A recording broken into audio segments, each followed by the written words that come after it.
कभी हमारी हंसी इनके लबों पर थी, आज हमारे आंसू भी इन्हें मुतासिर नहीं करते। अल्लाह ताला फरमाते हैं कि जिसको हमने बहुत दिया वो ये ना समझे कि हम उससे खुश हैं, और जिसको नहीं दिया वो ये ना समझे कि हम उससे नाराज हैं। दरअसल दोनों की आजमाइश है, किसी को दे के आजमाया हुआ है तो किसी से लेकर आजमाया हुआ है।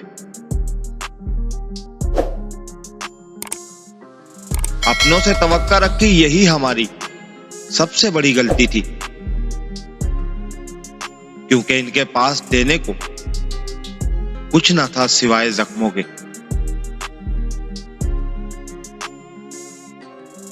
अपनों से मिला धोखा उम्र भर याद रहता है, जख्म ठीक भी हो जाएं तो निशान नहीं जाते।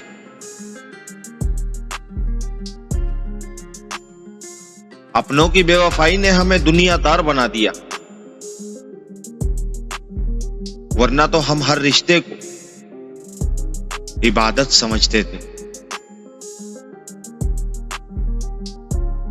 कभी अपनों की कुर्बत के लिए दुआएं किया करते थे,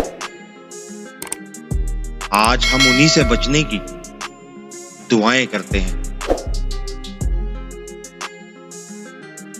खून के रिश्ते जब दिल से उतर जाएं, तो सच कहूं दुनिया में फिर कोई अपना बाकी नहीं रहता।